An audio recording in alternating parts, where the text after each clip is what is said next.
Well, hey there, I'm Emma from English. And in this lesson, we're talking about cash.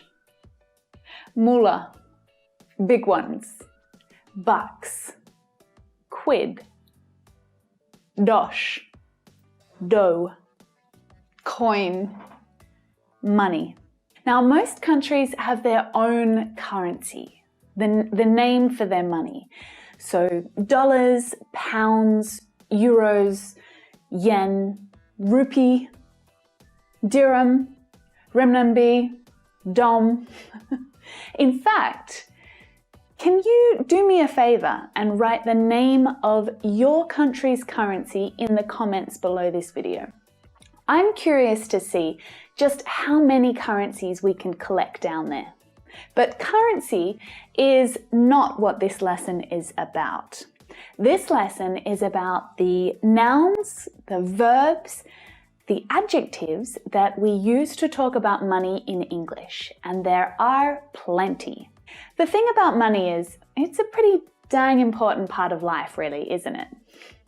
So it's no wonder at all why we have so many different words to talk about money, including plenty of slang words, plenty more than I've listed here. And these words are often unique to a place or to a community. They may not be understood by all native English speakers or even used by all native English speakers. So if you're visiting an English-speaking country, do a little research before you arrive. Because you'll hear quid and skint in England, but they're not commonly used here in Australia. We would probably say bucks and broke instead, which is a little more like Americans. So when you're in an English-speaking country, make sure you're listening out for these words. Listen for the way that local people talk about money. Now, the noun money is a universal word. You can use it anywhere in an English-speaking country. In Australia, you'll hear people use any of these words to refer to money, and more of them.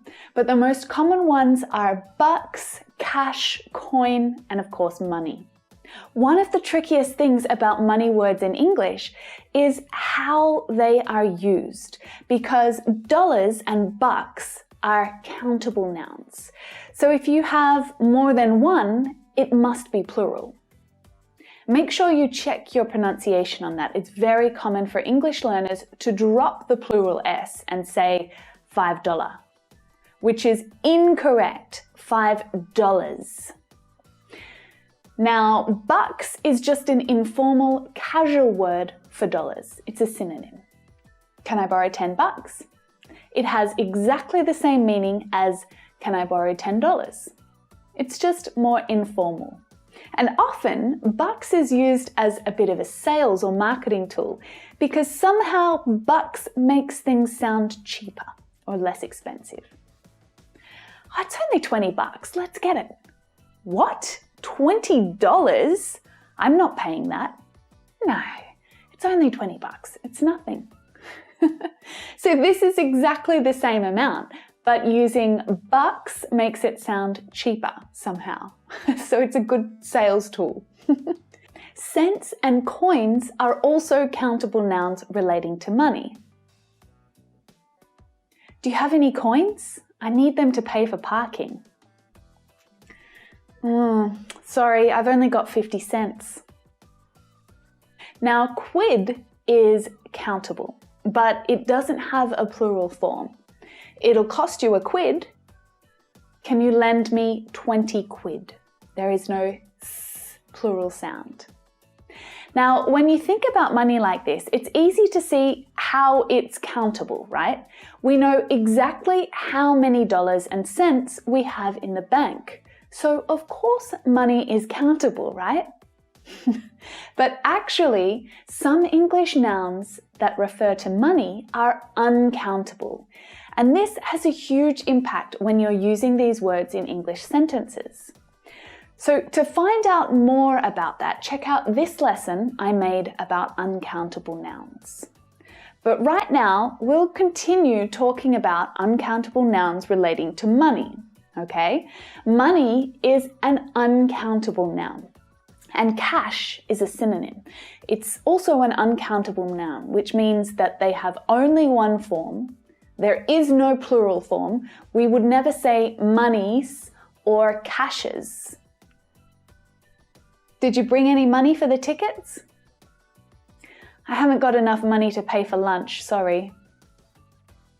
Now, this is interesting. Once an amount gets over 1,000, you'll notice people saying grand or K, and this just means thousand.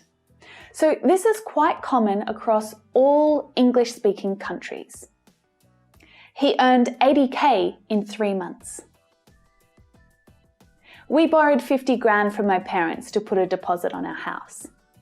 So that's $50,000. Now, some nouns in English can be countable and uncountable. Coin is like this. Coins are countable. You can see I've got several of them right here. Now, this is the common use of coin, right? There are several coins here. But coin can also be used informally as a synonym for money. She must be on some good coin. They've just bought a new house. So this means she must be making lots of money. She's on good coin, not she's on good coins. Okay, so let's talk about some verbs to use when you're talking about money in English. So when you go to work, you earn money, don't you? Have you ever wondered how much money someone else earns? Some people are much better at saving money than others, right? Some people spend their money straight away as soon as they get it. And then they have to borrow money from their friends and family. Do you know anyone like that? When you borrow money from a bank, you take out a loan. So the bank loans you money when you don't have enough. So notice here that loan can be a verb and also a noun. But the problem is that then you owe the bank money. I hate the feeling of owing someone money. I always try to repay that money as quickly as possible. When you loan money from the bank, you have to repay the money, right? With interest. So if you don't blow all your money as soon as you get it, that's just an informal way of saying spend all your money. So if you don't blow all your money as soon as you get it, you may be able to invest the money. And when someone, perhaps a relative, passes away or they die, they might leave you some of their money. And when this happens, you inherit money. So the reality is that most things cost money, don't they? Not everything, but most things cost money. Goodness, there are lots and lots of different verbs to use with money, aren't there? And also they can be used with the synonyms of money as well. Lots of collocations to try and remember. Let's talk about adjectives that you can use when you're talking about money. So it's important to know that there are different adjectives to use with things, so the things that you can buy with money, and people. So that describes people's behavior with money. So let's start with adjectives that describe things that people can buy. So, of course, you're probably used to the adjective expensive when something costs a lot of money, right? And cheap when something doesn't cost a lot of money. But I want to introduce you to a few other words, other adjectives. I want to push your vocabulary a bit further today. So I want you to think about a situation where you bought something in the past and you were happy with the price. It wasn't a cheap item, but you were happy to pay the price. In your opinion, the value that you get is equal to the cost. The benefit of the item is equal to the amount that you will pay for it. So then you can say, it's worth it. We paid more for the house than we wanted to, but it's worth it. It's in a beautiful location.